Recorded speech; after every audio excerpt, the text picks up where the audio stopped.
Good morning, everybody. Welcome to Chem 1211 with your host, me, Dr. White. Let's go through a few announcements. First of all, I put up there Chem scanner.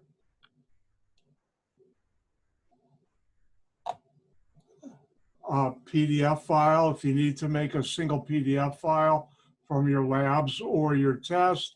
I found about this from another faculty member. This is a great app, I was told, and I would look into it.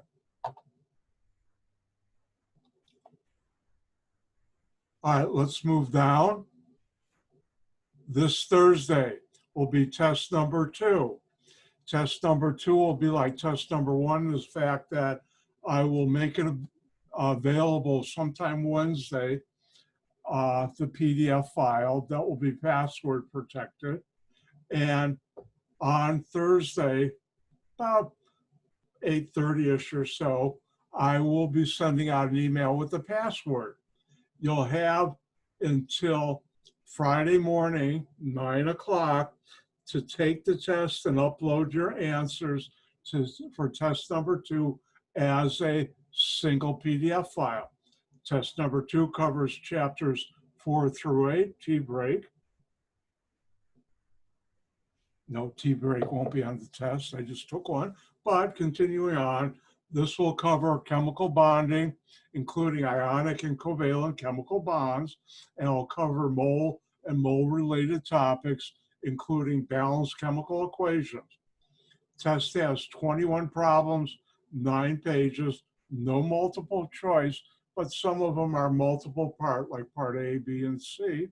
And it will have 49 points on chemical bonds and related topics, like draw the Lewis structure for an element, draw the Lewis structure for a compound, also what ions are formed, what's the simplest formula for these ions. I've already gone through that in class.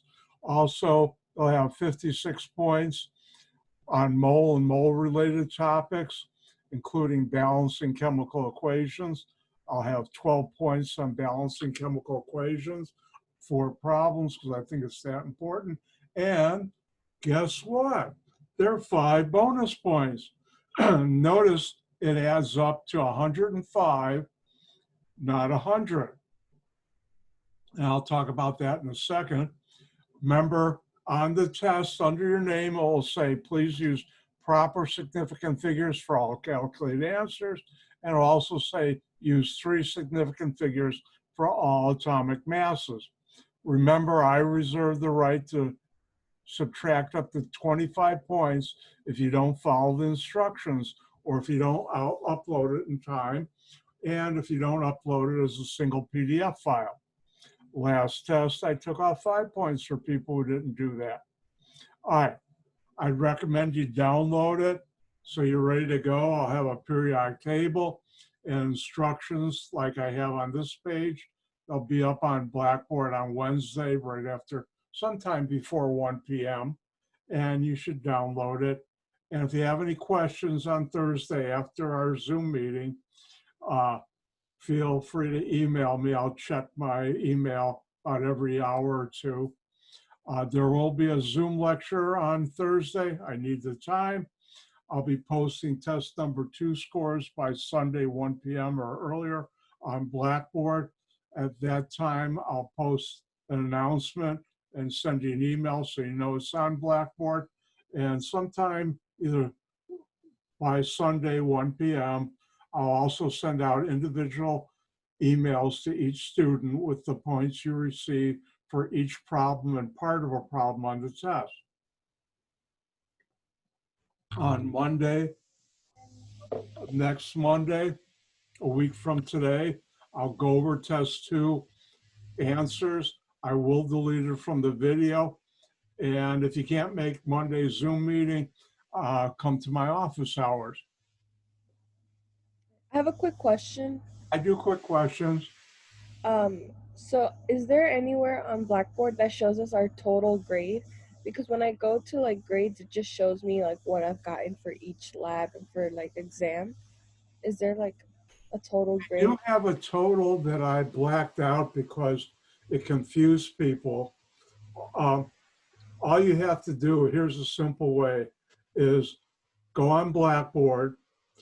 If you want to test, you have your test total, you have each of your labs and add it up. Now, usually what I tell students in terms of grades and where you stand right now, if you've been doing all the labs, usually you're going to get 10 or 11 unless you really messed up, which is rare. I'm not one who says, ooh, let me take points away from students on their labs. No, you do it right, you should get full credit. And so therefore, I would, if you've done all the labs, take that away, look at your test scores. You've only had one, 90 and above, you're getting an A, 80, 89, your B, 70, 79, C.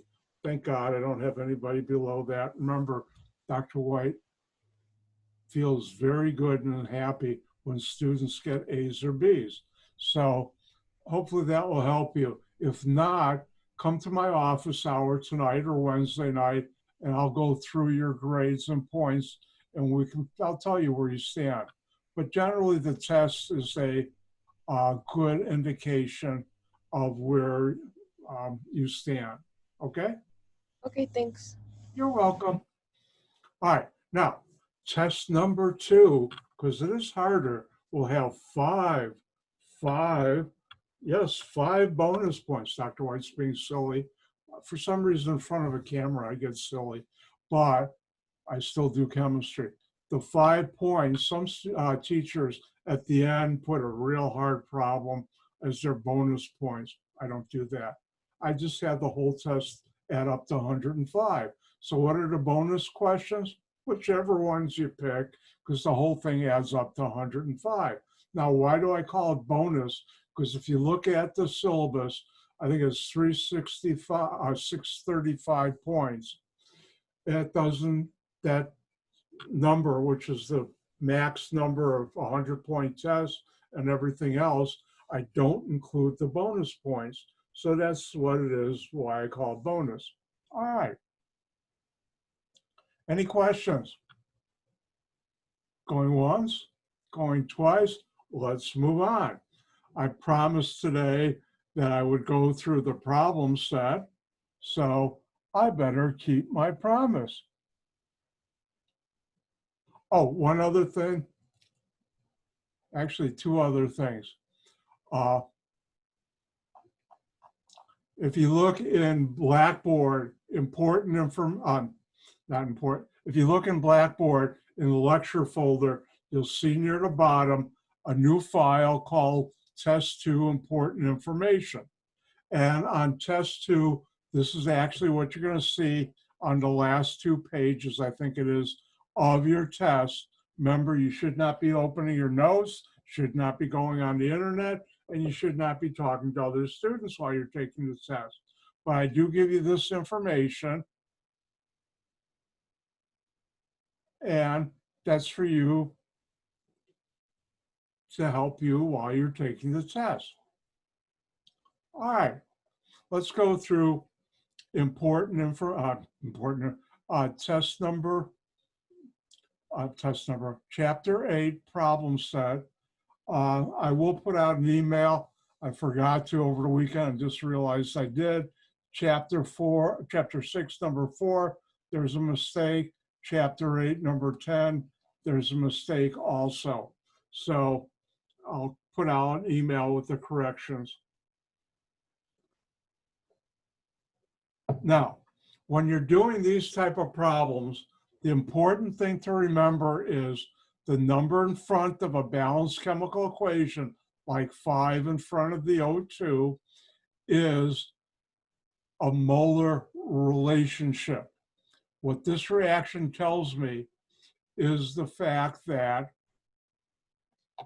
there is 1 mole of C3H8, that's propane, that's stuff you buy in those white tanks for your barbecue, react with 5 moles of oxygen to give 3 moles of CO2 and 4 moles of water. Again, the important thing is the coefficient in front gives you molar ratios. And let me, I've jumped to too hard of a problem. Let me jump back here. And so if I ask how many moles of oxygen are needed to make 23.33 moles of CO2, I always do it. You don't have to, but it helps. What are we being asked to find? Moles of oxygen. Ooh, got all excited about moles of oxygen there. Next, what are we given? Moles of CO2. This is the only place we have to start with. We're trying to get the moles of oxygen. It's time again to use your, I've got to do this.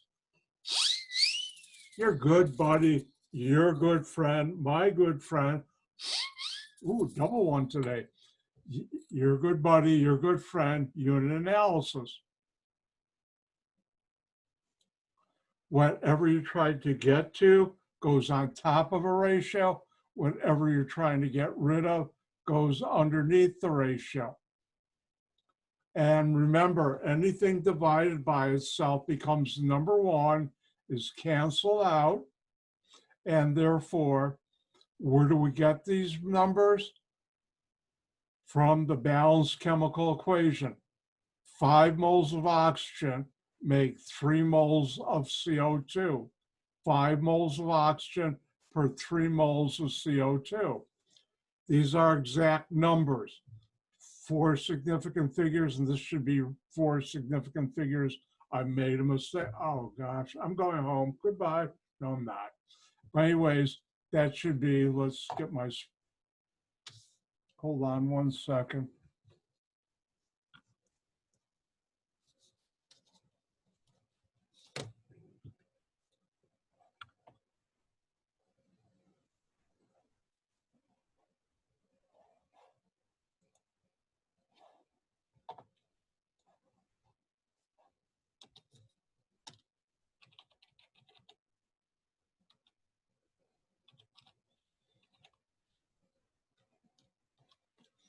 And rounding this off, that actual number should be 4 significant figures, 38.88. So I guess I'll have to add that to my email.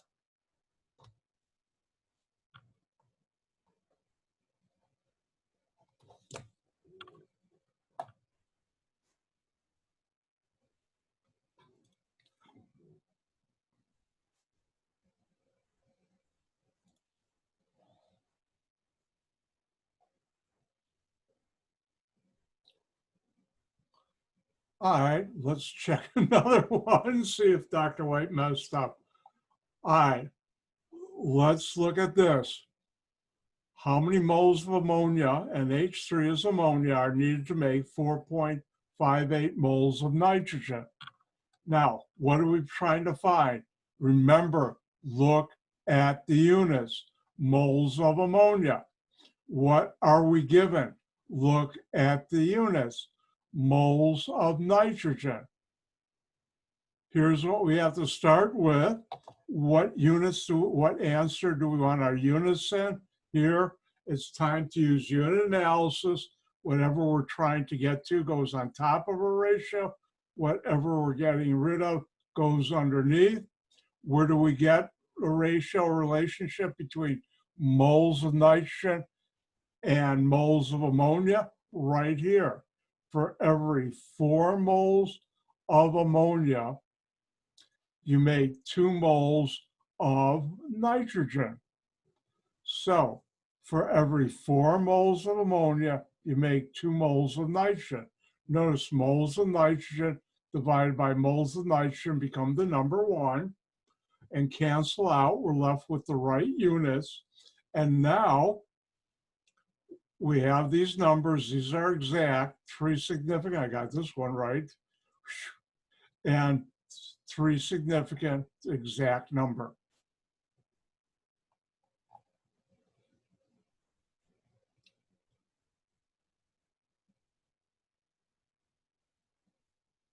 Let's go to number 10 because I made a mistake here.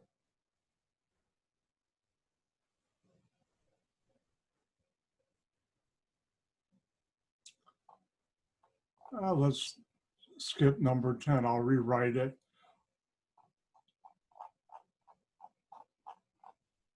Let's do number 8.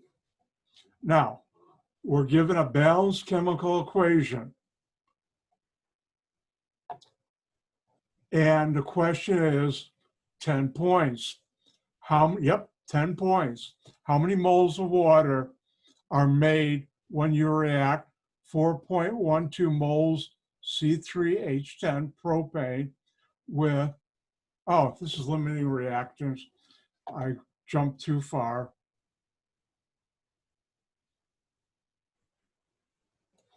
This is the one I was looking for. Let me reboot. Nope, we just rebooted.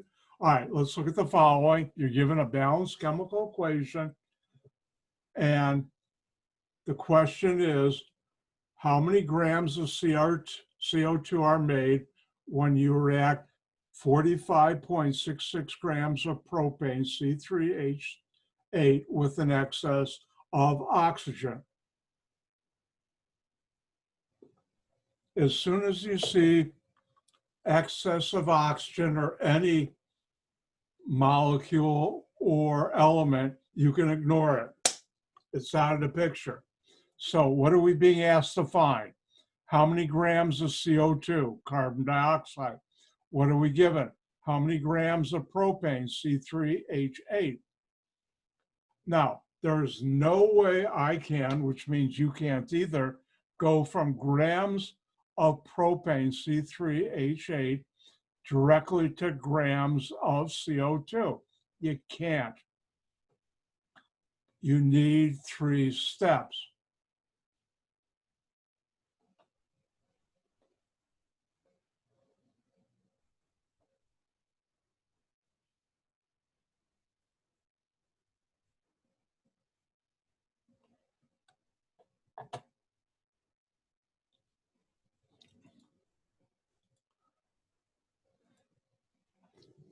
And where do you find that information? You look at important information for test 2, mass calculations for reactions. Mass means grams. Whenever you're asked to go from grams to grams for a reaction, you need 3 steps. The first step, whatever you're given in grams, A, you have to convert moles of A. Once you have moles of A, you can now convert it to moles of B. And once you have moles of B, you can convert from moles of B to mass of B. Now, if you notice above, not that far above, 1 mole of a compound, this is given to you, is equal to the molecular weight of that compound in grams. 1 mole of a compound equals the molecular weight of that compound in grams. And the molecular weight of that compound is the sum of all atomic weights. So if we go there, step 1, we want to go from grams of propane to moles of propane. Here's what we have. Here's what we're given. Use your good buddy, your good friend, unit analysis. Right here, this goes on top. This goes underneath. Where do I get this relationship? 1 mole of a compound to weight. 1 mole of a compound equals the molecular weight of that compound in grams. The molecular weight is the sum of all atomic weights. Therefore, over here, propane, C3H8, has 3 carbons, 8 hydrogens. Each carbon has an atomic weight of 12.0 to 3 significant figures. Each hydrogen has atomic weight of 101 to 3 significant figures. Do the math, 3 times 12, 8 times 101, add it up. When you're doing addition, you get the same number of significant figures past the decimal point as the one number you're adding that has the fewest. 1, 2, answer should have 1. Keep the 4, keep the 4, keep the 0 there. Actually, forget about this side. I get mixed up once in a while even. Keep the 0, that's your first one. Use the 8 to round off, that's 4 higher. Drop it, increase this by 1, 44.1, put it in there. 1 is an exact number, 3 significant, 4 when you do a multiplication or division. The number that you get should have the same number of significant figures as the number with the fewest significant figures in your division multiplication. 4, 3, exact number, don't play a role. 3 significant figures. Notice grams divided by grams cancel out. I'm left with moles. All right, now I have moles of propane. Now it's time for step number 2. Whatever I just converted into moles, I now want to convert into the moles of the answer I'm trying to get to. And here we have moles of propane, C3H8. We're trying to go to moles of CO2. Time to use your good buddy, your good friend, unit analysis. Whatever I'm trying to get to, the units go on top of a ratio. Whatever I'm trying to get rid of, the units go underneath. Where do I get these numbers? You come here and say, for every, and this right here, no, I looked wrong. Where do you get this number? You get, for every 1 mole of C3H8, remember the coefficients are molar ratios. When there's no number, it's the number 1. For every 1 mole, you get 3 moles of CO2. For every 1 mole of propane, you get 3 moles of CO2. And therefore, now I look at this, moles of propane, C3H8, divided by moles of propane, C3H8. Anything divided by itself comes number 1, it's gone. I'm left with the right units. I now have 3 significant figures. These are exact numbers. This should be 3 significant figures. Am I done? No. I'm trying to get the grams of CO2. And now it's time for step number 3. Whatever I just calculated moles of, you now convert to grams of that compound. How do you do that? 1 mole of a compound equals the molecular weight of that compound in grams. The molecular weight of the compound is the sum of all atomic weights in that compound in grams too. I don't have it there. Therefore, I'm trying to go from moles of CO2 to grams of CO2. What do? I use my good buddy, my good friend, unit analysis. Remember, Dr. White's going for the Guinness Book of World Record, saying most times, my good buddy, my good friend, in a Chem 1211 class during the summer. I think I'm doing it. And how do you use unit analysis? Your good buddy, your good friend, whatever you're trying to get to goes on top of the ratio. Whatever you're trying to get rid of, moles of CO2, go underneath. Where do I get this number? The relationship of 1 mole of a compound to grams. Important information tells me the molecular weight of a compound, 1 mole of a compound equals the molecular weight of the compound in grams, and the molecular weight of the compound is the sum of all atomic weights. Therefore, over here, CO2, 1 carbon, 2 oxygens. Oxygen is 16.0 times 2 is 32.0. Carbon is 12.0. Add them up, 44.0. Moles of CO2 divided by moles of CO2. Cancel out, and I'm left with this. Notice 3 significant, 3 exact number, 3 significant figures. Now, notice here I have both ways. There's 2 philosophies in terms of significant figures and calculations. When it's multiple step, some people like to round off at each step, like Dr. White. Other people don't. They wait until the very end.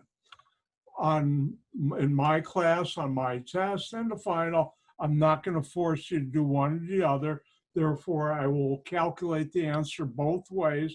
Sometimes it's the same like this time. Sometimes they're different. They're different. If you put either one, I will mark it correct.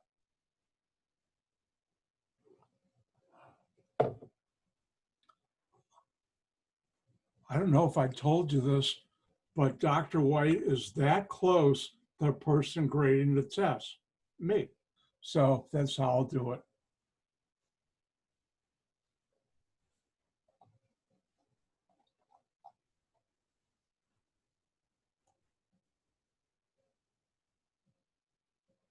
All right, now I can do number 8.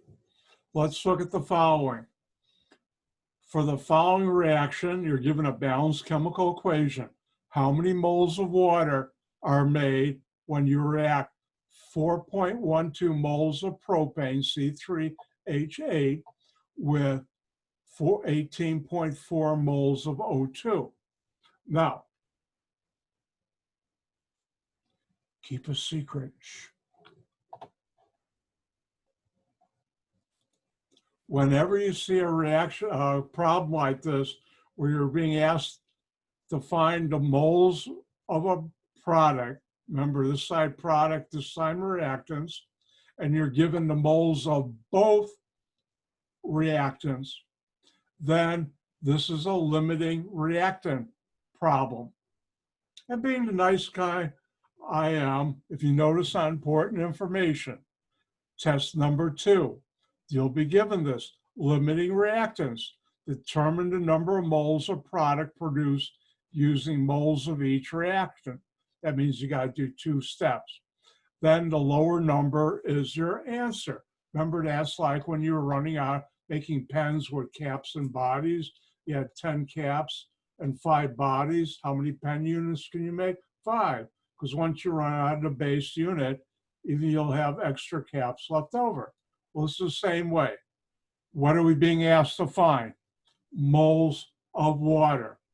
What are we given? Moles of propane, C3H8, moles of oxygen. So for each one of these, you have to determine how many moles of the product you're being asked to find will you get. Let's look at propane. If we have 1.2 moles of propane, C3H8, we're being asked to find how many moles of water. So we'll have moles of water. Use your good buddy, your good friend, unit analysis. And here, whatever you're trying to get to, you put on top of the ratio. Whatever you're trying to get rid of, you put underneath. Notice moles of propane cancel out. You're left with moles of water, 3 significant exact number. Where do you get these numbers? For every 1 mole, remember when there's no number in front of a molecular element in a balanced chemical equation, it's 1. For every 1 mole of propane, you make 4 moles of water. And that's where you get these numbers. Do the math, 3 exact number, 3 significant figures. Now, for limiting reactants, which this is, how do you know? When you're asked to find a product, you're given both moles of each reactant. You have to determine the moles of product using each reactant. So now we have to go back, and the other reactant, remember the side base of the arrow reactants, head of the arrow are products, is oxygen. You have 18.4 moles of oxygen. You want to get the moles of water. Use your good buddy, your good friend, unit analysis. Whatever units you want to get to goes on top of the ratio. Whatever units you want to get rid of goes underneath this ratio. Where do you get these numbers? Balanced chemical equation gives you molar ratios. For every 5 moles of oxygen, you make how many moles of water? 4. For every 5 moles of oxygen, you make 4 moles of water. Moles of oxygen divided by moles of oxygen cancel out. You're left with moles of water. Three significant figures, exact number. You get 14.7. Remember, for limiting reactants, the lower number of those two steps is the correct answer, which you've got to identify. If you just left this and didn't, I'd take off points. If you didn't say, like I did, circle answer.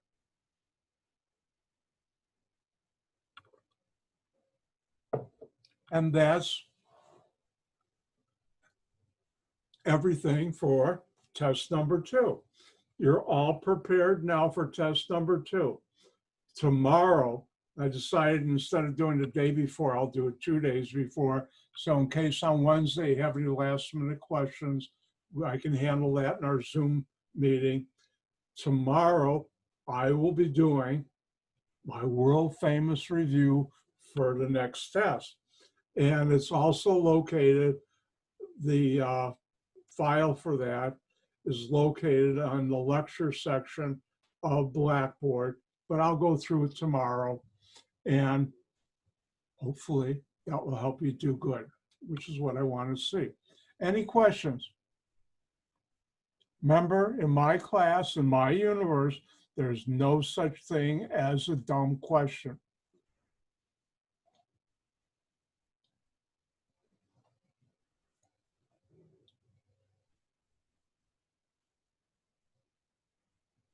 Dr. White. Yes. Hi, I'm Suela. I have a question. I do questions. Okay, can you go, if you have time, can you go over another time to lab number 7, please?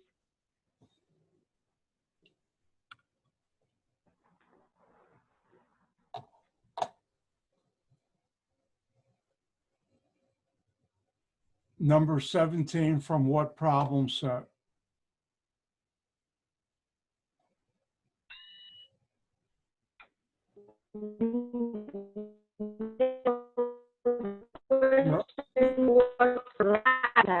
Somebody's audio is way off.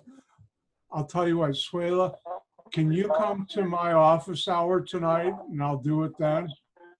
Yes. All right, because I'll Yeah. do it then, and that way. Okay. Okay. Of course. Okay. Thank you. You're welcome.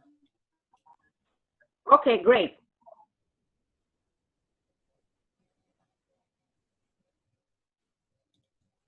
All right, let's go back to gases. Remember, gases will be on test 3, which is coming up a week from this Thursday. All right. Public service announcement from your host, me, Dr. White. Things are going to be accelerating because it's summer, and in the fall, I also go quicker now. A week from this Thursday will be test number 3 on gases and solution. This week I'll finish gases. I should finish most of the solution too. And I'll talk later in the week. I'll get through all the problem sets for those, but it is speeding up, but that's how the summer is. And also the fall and spring.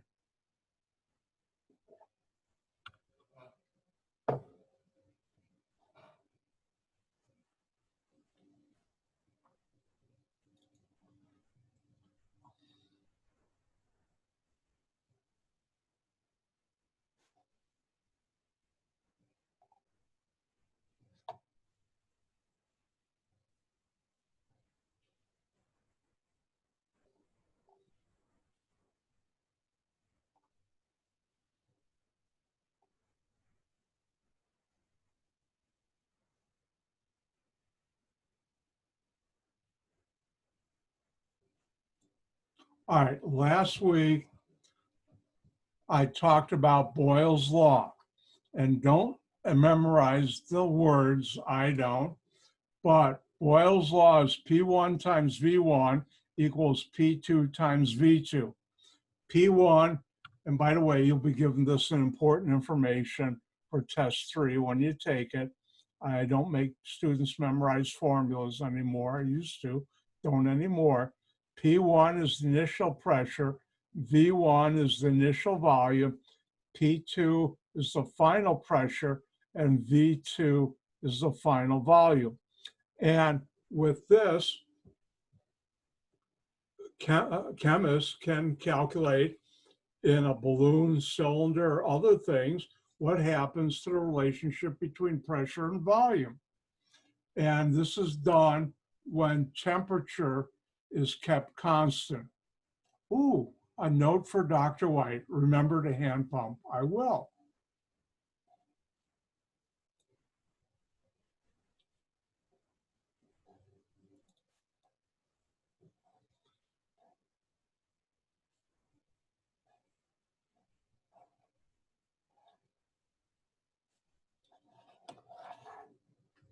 All right, I already did one, but let's do another problem.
And let's go through this. If a cylinder, and I also could say piston, they're both the same, has a pressure of 761 torr at 10.5 L, L is liters, volume, then what happens to the pressure if the volume is reduced to 0.125 liters? So let's look at how do we proceed. What do we be asked to find? The pressure. Now this is the final pressure. So I'm going to call that P2. Now, what are we given? The initial pressure. I'm going to call that P1.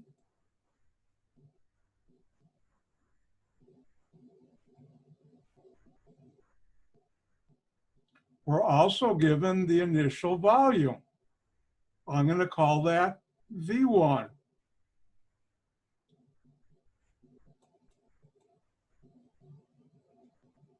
And we're also given here, when the volume is reduced to this, that's the final volume. And I'm going to call that V2.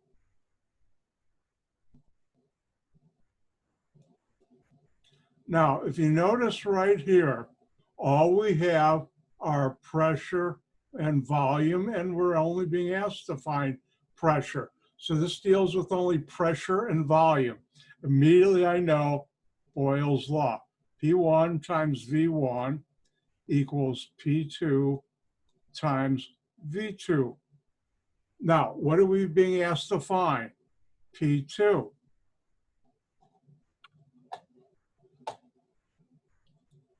Everybody take a deep breath. Let it out. Take a deep breath. Let it out. Are you nice and relaxed? We're going to do some stay relaxed, some algebra. Relax, but I'll show you how to do it.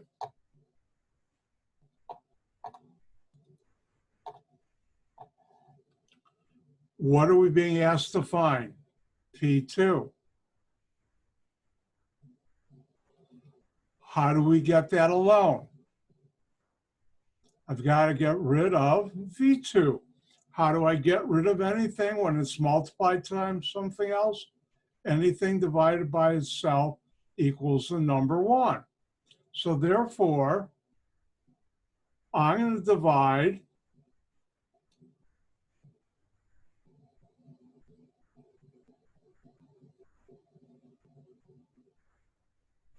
I'm going to learn how to write first.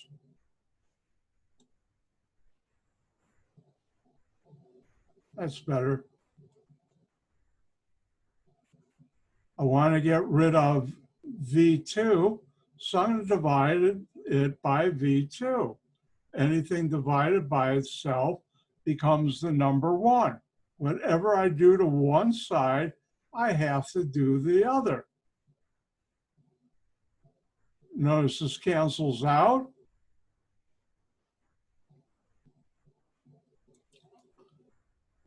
I now have P1 times V1 over V2 equal P2.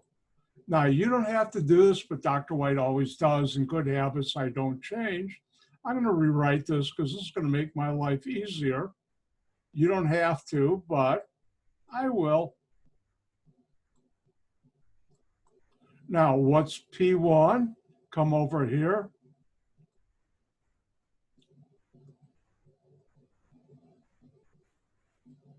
What's V1? Well, we took time to figure that out, so I can put that in.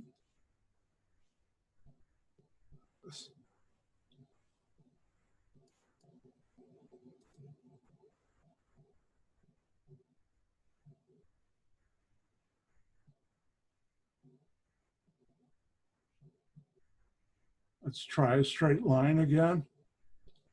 And what's V2?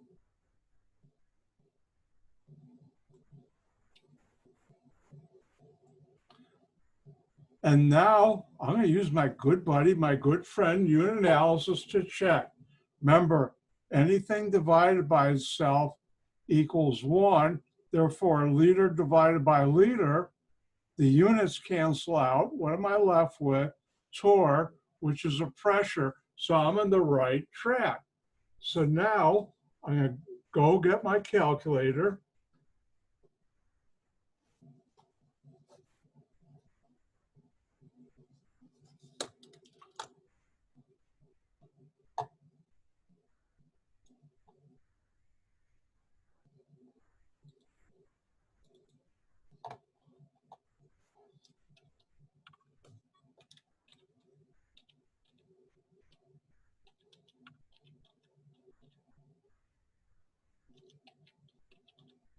And when I hit enter, I get this huge number.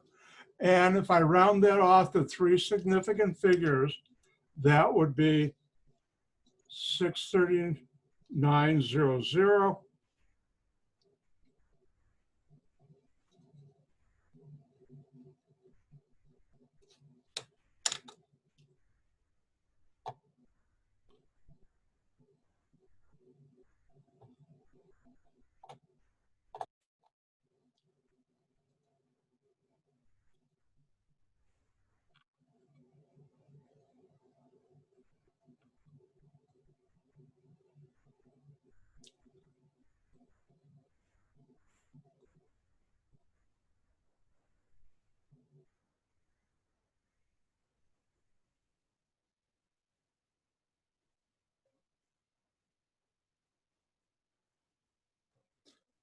Now,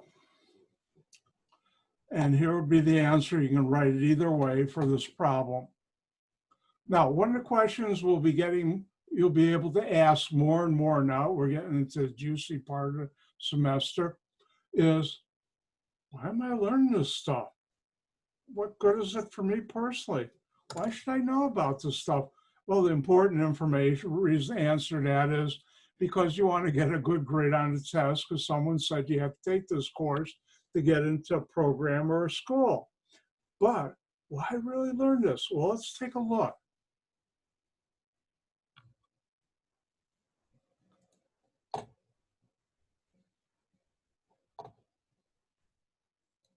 What have we done? Oh, by the way, warning, warning, artwork from Dr. White. You can laugh yourself out.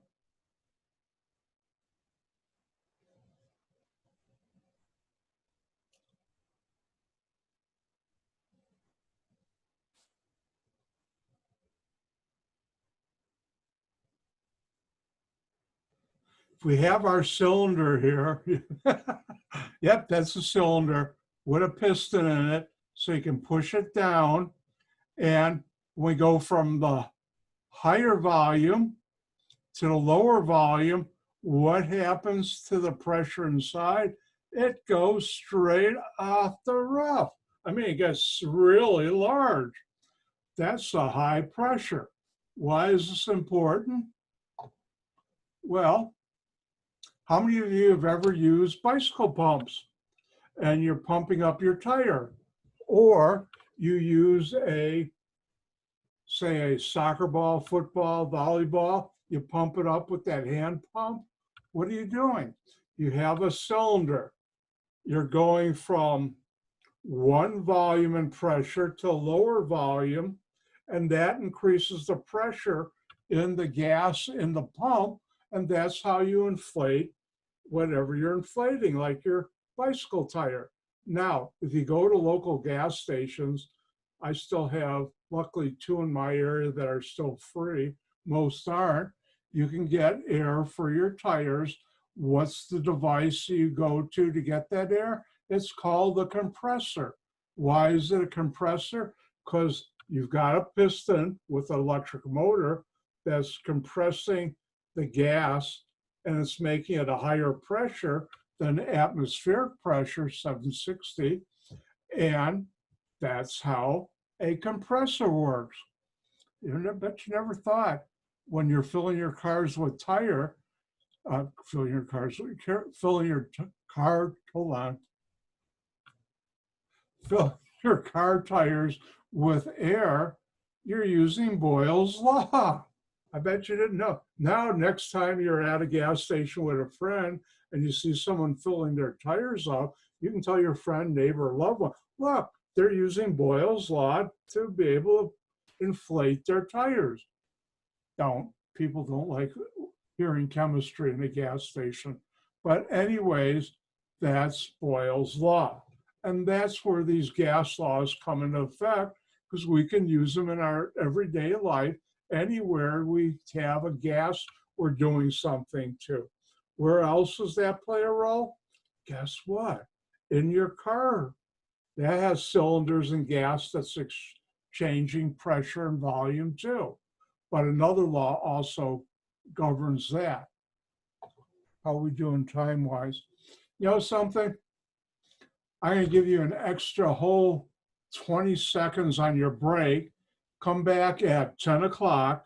That's when the big hand is on to 12, little one is on to 10, or for those of you who have digital watches, it's 10:00.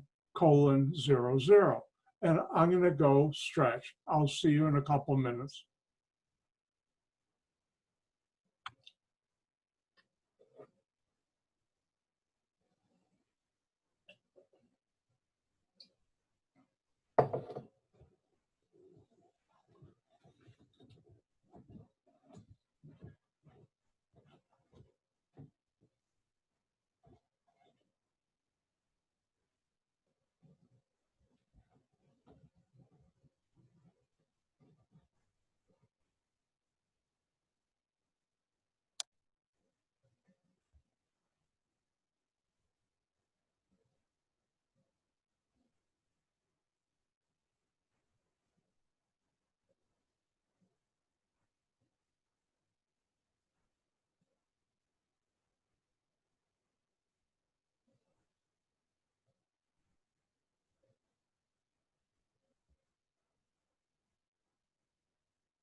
All right, welcome back.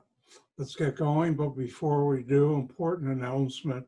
I don't know about you, but last Friday I was out. I went shopping both in Home Depot and a local supermarket, Tony's Finer Foods. And the Home Depot, I guess people are getting burnt out protecting themselves. One of the workers there didn't have even a mask on. I had mine on. And I talked to another associate and she was wearing her mask, but her nose wasn't covered. Stay away from those people. Be careful. I went That is not safe. I know. And I What told, is the point of putting the mask then? don't ask me, I think it's burnout. They're getting lazy or lax. But make sure you wear your mask if you go out, which I do. And I even have gloves, rubber gloves I wear. So, and when I come home, I put that in a Ziploc baggie and let it sit for 5 days, because by then any virus that might be on my gloves or mask is gone. At least that's what the experts tell. I have more than one mask. I have 2 N95s. I also have 10 KN95s, which I use around my house. Like when I go out and mow my lawn, I actually put on a mask. But anyways, be safe. People are getting lax out there. And unfortunately, as we see in Arizona, Texas, and Florida, things are going to get a lot worse. Be safe. All right, let's go to something happier. Let's get back to chemistry. And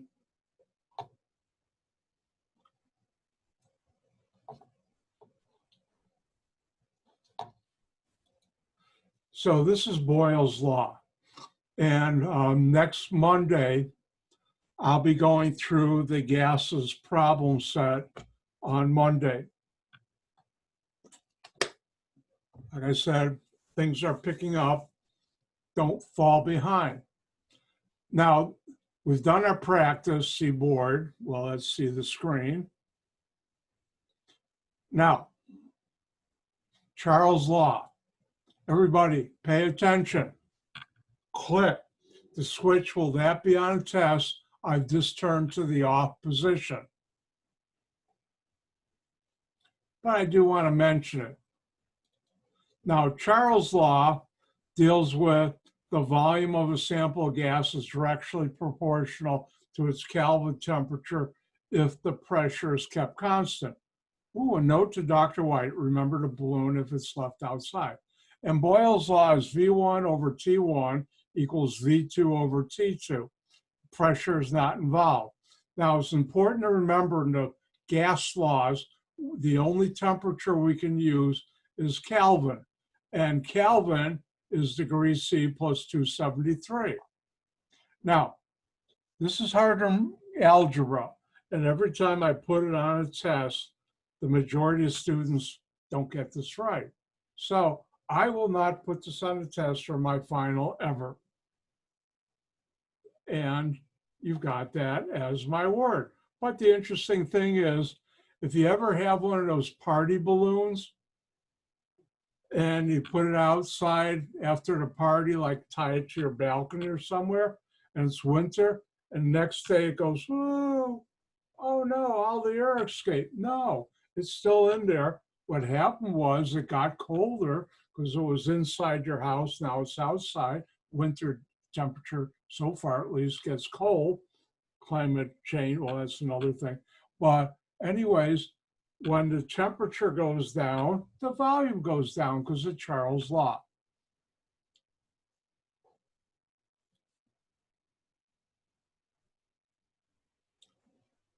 And notice I even have in writing, Charles' law will not be on test number 2.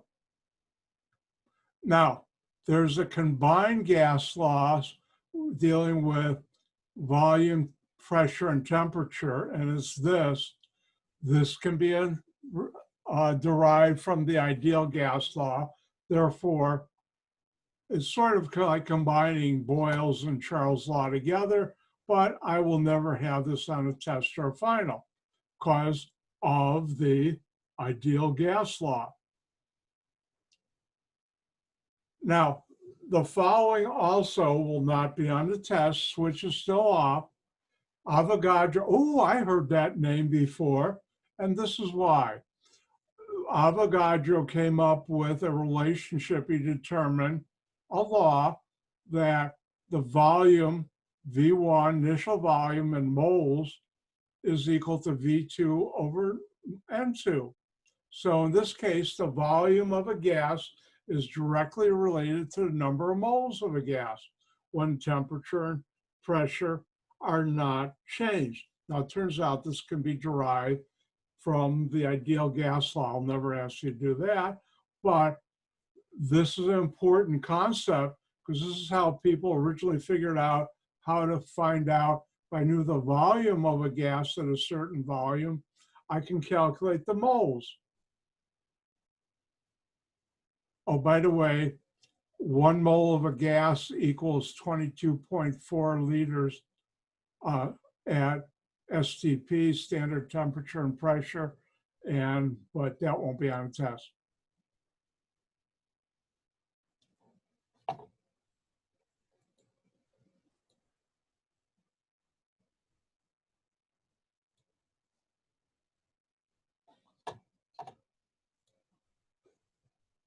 Click, switches on. If there was a dial and I could only turn it to 10, I've just turned it to 20. This is important. This is probably the most important mathematical relationship formula, not relationship, formula that I know in chemistry. The most important mathematical relationship is 1 mole of a compound equals its molecular weight. But when it comes to formulas, this is Dr. White's favorite. And what is this? This is the ideal gas law. The ideal gas law is an equation that includes the quantity of gas in a sample, temperature, pressure, and the volume of that gas. And the ideal gas law is PV, P times V, equal N times R times T. PV equal nRT. Now, P is pressure, but for the ideal gas law, it always has to be in atmospheres. V is volume. It always has to be in liters. N is the number of moles. You're never going to find moles in a problem. You're going to be given grams, which you have to be converted into moles. Same thing, pressure will always be in millimeters of mercury, or torr, which you have to convert to atmospheres. I'll go through this. T is temperature in Kelvin. I've never seen a Kelvin temperature on this planet, but maybe in outer space, but not here. And I haven't been in outer space, so I haven't seen it there either. And therefore, you're going to have to convert from Celsius to Kelvin. Finally, R is the universal gas law constant, constant meaning a number that never changes. There are many different units you can find R in. For my class, I'm going to use R as 0.0821 atmospheres, liters, mole, K. Now, notice I say learn this. I really should say learn how to use this, because in the past, students had to memorize all this. Now, this will be important information. So PV equal nRT.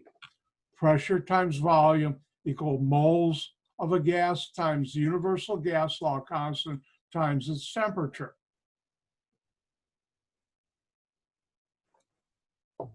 Notice the value I use for R is 3 significant figures. Some site years ago I found on the web that was a reliable site, had R to, I think, 10 significant figures. Why someone would need that, I have no idea. But for this class, we'll use R, the universal gas law constant, at 3 significant figures. Now, as I mentioned earlier, we're getting into the juicy part of this class where you can ask the question, why am I learning this stuff? What good is it? Well, the obvious answer is I got to get a good grade because I want to get into a class or school or program. Therefore, I better learn this stuff. That's your reason. But why learn this stuff? Let's find out.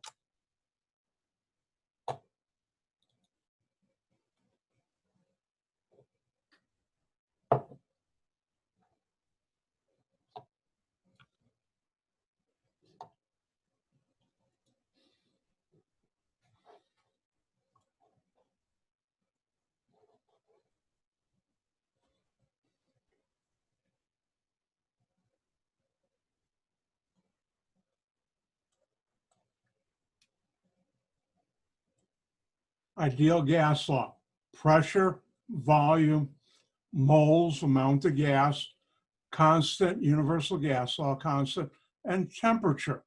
Now, next time you happen to see a car, look at the tires. Those are filled with gas. And the ideal gas law tells you something important about your car tires. Now, in winter,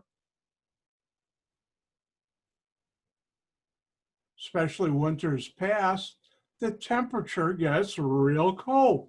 Remember 2 years ago when it was like minus 20 degrees temperature, not wind chill. And back, I can remember temperatures like that, even colder, back in the 90s and even earlier. Now, what does that mean? The ideal gas law: this side total is always equal to this side total.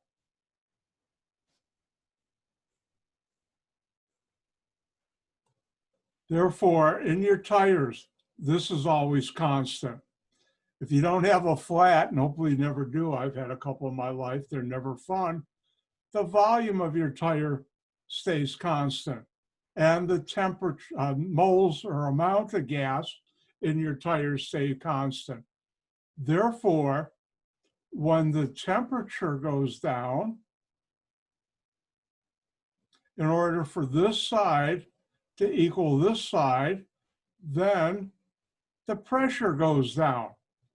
So in the winter, when it gets real cold, if your car was sitting outside, what happens to your car tires when the temperature goes down? The pressure goes down. By the way, you should know this. Hint, hint, triple hint. So in the winter, your car tires, when it gets real cold, the pressure goes down. Now back in, it was 95 or 96, give or take a year, I was living in another part of the city, Schaumburg, where I live. And at that point I was renting, I hadn't bought my home yet, this home. I was renting an apartment, and we had a parking lot where I put my car, and it was brutal cold. That morning, the temperature by 7 o'clock a.m. was still at least 15, 18 below Fahrenheit, which means it was really cold. I like that, really cold. But anyways, I go out to my car and I figure I better start it, drive it around, just keep the battery, and I'll talk about that later in the semester about cold temperature in your car battery. I better just do that. I go out to my car in the parking lot and I look at it and say, oh no, I didn't do that, but I've got not one, not two, not three, 4 flat, almost flat tires. And like this, and that lasted about 1.5 seconds, and all of a sudden, chemist kicked in, PV equal nRT, temperature goes down, pressure goes down. It's super cold at night. That night, I think it got down to minus 22 or something colder, ridiculous.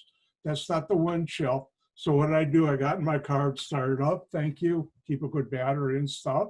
And I went over to the local gas station. Luckily, I was the first one there, and I pumped up my tires. By the time I finished, there were 15 cars in line waiting to do the same thing. I beat them all. And therefore, remember, in the winter, temperature goes down, PV equal nRT, pressure goes down.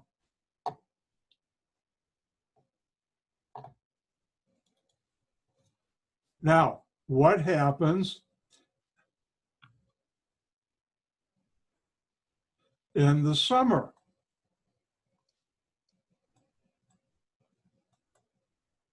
Now here, it gets real hot and the temperature goes up.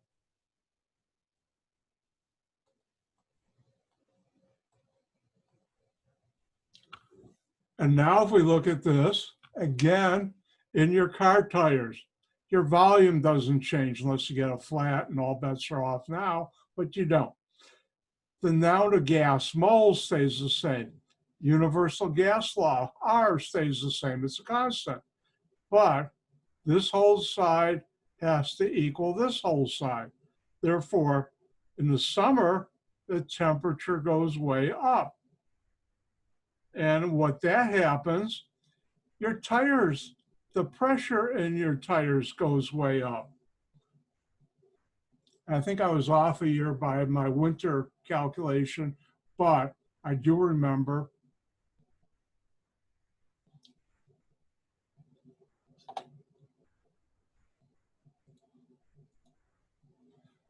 it was the summer of '95, and I think the colder weather was a year earlier.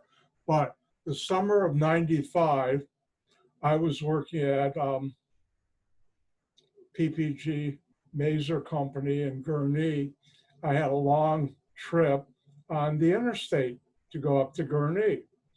And that summer, for a good 2 weeks, the daytime temperature was above 100 degrees Fahrenheit. That was hot. A couple days it got up to 105, 106 around here. That was hot. And when you came home driving on the highway, even in the morning, but more in the afternoon coming home, you could see cars and trucks pull over and they had blowouts. You could see rubber on the highway or on the side strip and their tires blew out. Why did that happen? PV equal NRT tells you, check your car tires this summer when it gets super hot. Hopefully this summer it won't get super hot. And what happens? Temperature goes up, your pressure goes up. Your pressure in your tires goes up too much, like a balloon you blow up too much, it goes pop, which you don't want to happen.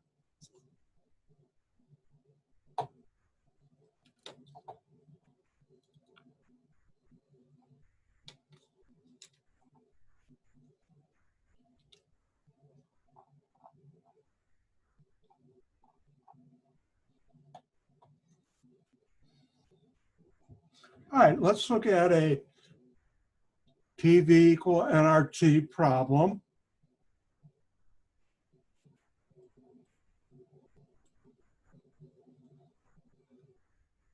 Yep, 15 points.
All right, let's look at the following.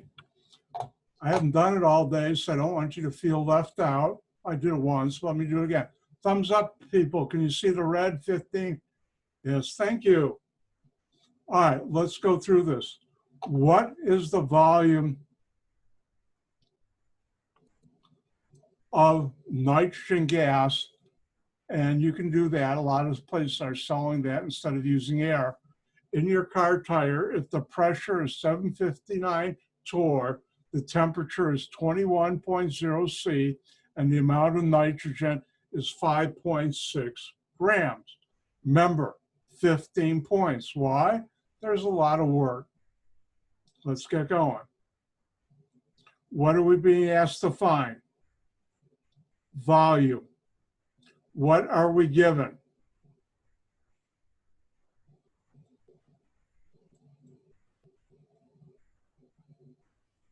This. What also are we given? The temperature.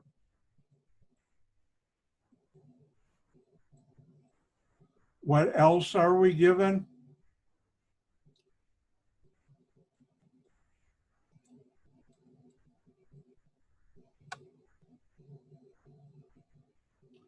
The weight of the nitrogen.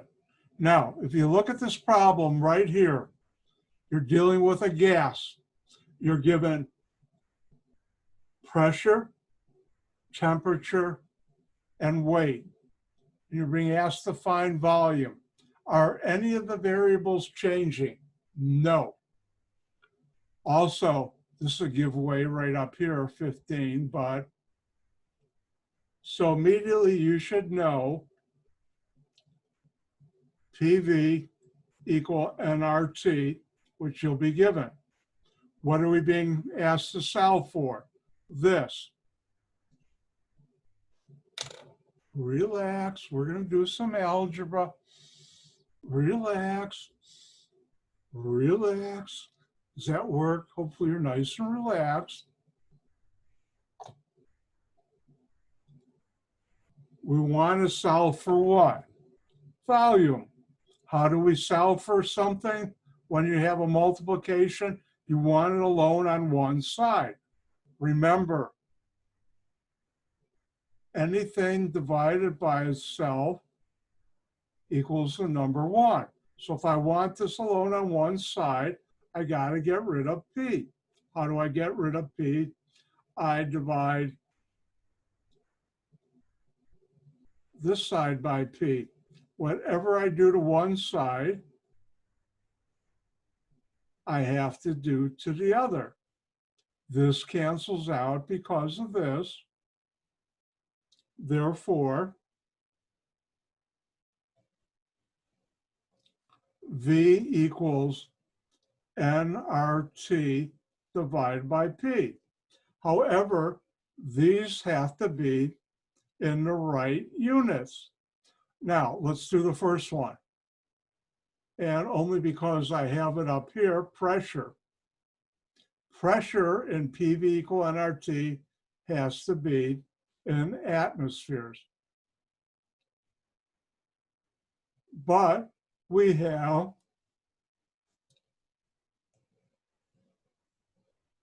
this. So I'm going to use my good buddy unit analysis. What units do I want to get to? Atmospheres. Whatever I'm trying to get to goes on top. The units I want to get rid of go there. Where do I get this information?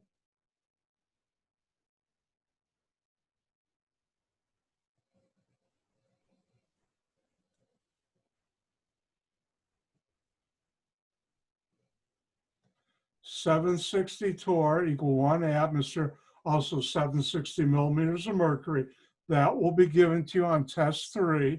So for every 1 atmosphere, how many torr? 760. Remember, 1 and 760 are exact numbers. And now I'm going to go to my calculator.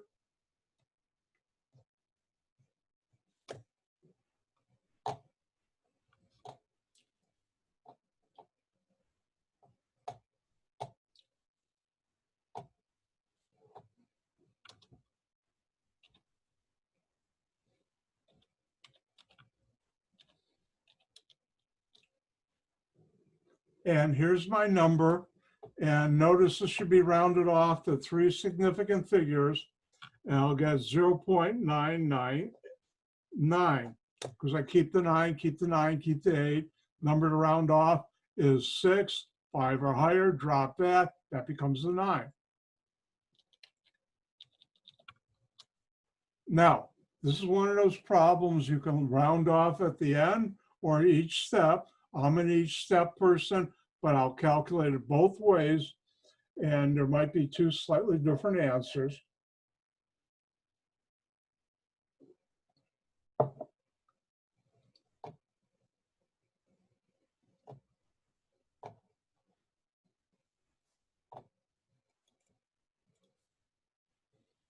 So we now know this is 0.999 atmospheres. All right, well, we got pressure in the right units. What's the next thing? Well, if I come up here, I'll do temperature. You can do it. Hold on one second. My creative cloud has been updated. That's what I use to do my videos. All right. For the ideal gas law, temperature is in Kelvin.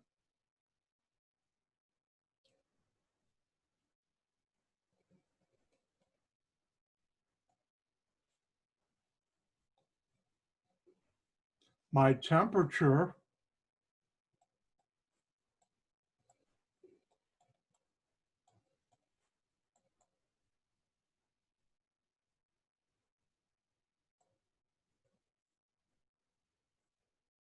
now for this one, if you don't carry the 0 there, I won't take points off. You should, but I won't. Now I have my temperature, T, I have my pressure, R is the universal gas law constant, which you will be given.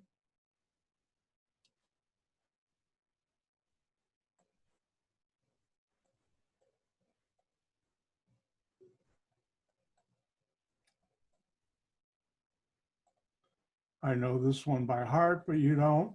And finally, 4, we have to find out N.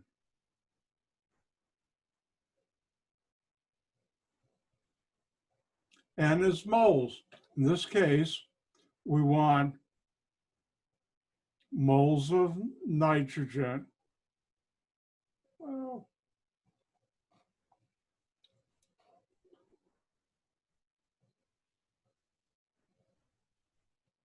and so what do we have? We don't have moles of nitrogen. We have grams of nitrogen.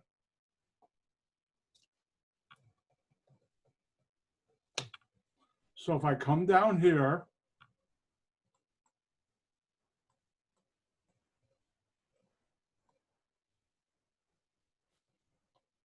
I'm going to use my good buddy, my good friend, unit analysis.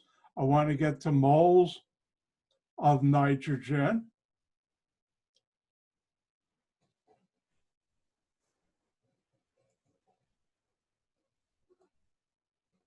And therefore, whatever I'm trying to get to goes on top of the ratio. Whatever I'm trying to get rid of goes underneath.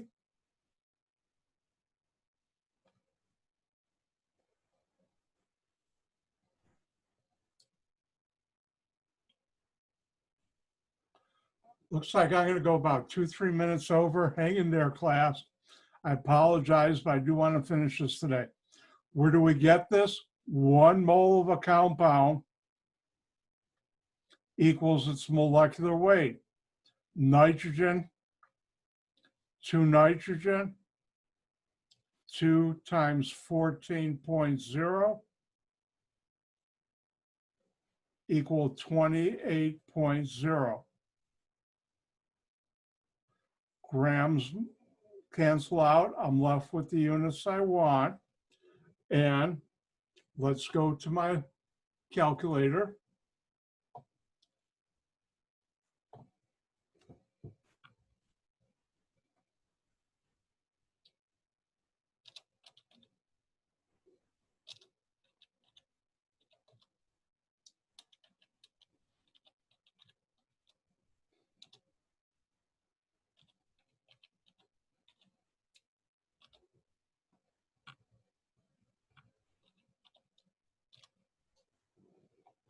And this should be 3 significant figures. And if I round it off now, I'll get this.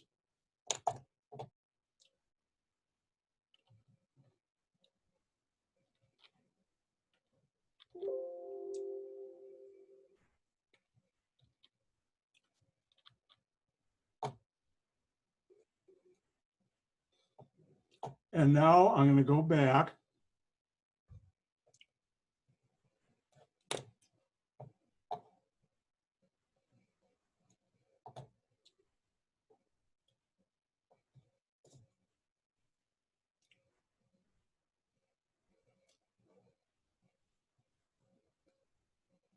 And now I can put in the stuff. I'm trying to find the volume is N right here, 0.203 moles, N2. I have R, the universal gas law constant. Hold on.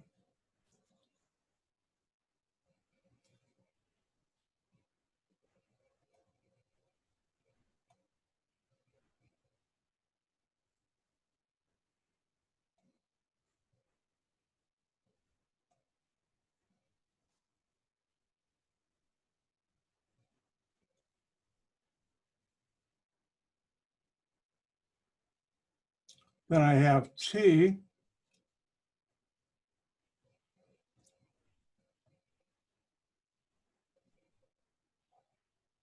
And my pressure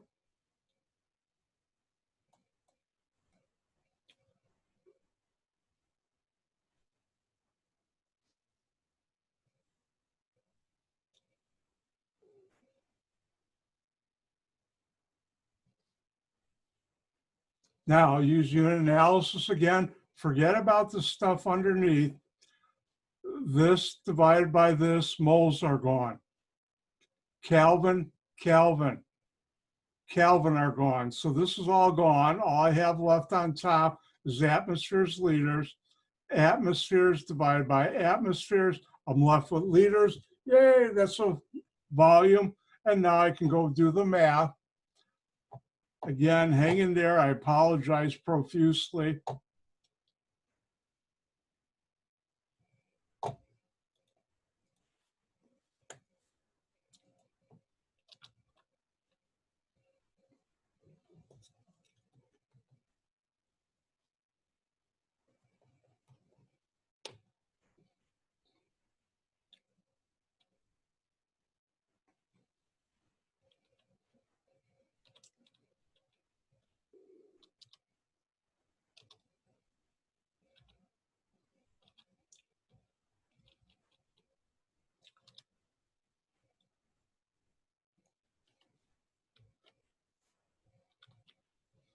And notice if I round off to 3 significant figures, this is 4.09 liters, 4.89. Either one would be correct.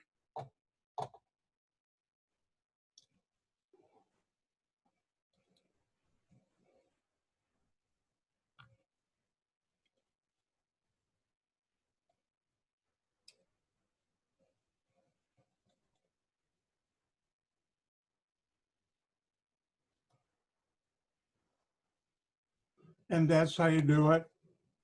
Sorry, I'm gonna be so sad. I went over a couple minutes. Sorry, oh, sorry. But anyways, with that, I'm gonna wish you all goodbye. Gang gesund, be healthy, stay safe. I'll see you tomorrow. I'll talk more about tomorrow's Labster Lab when we do it. I'll see you tomorrow. Don't forget, office hours tonight. And with that, bye.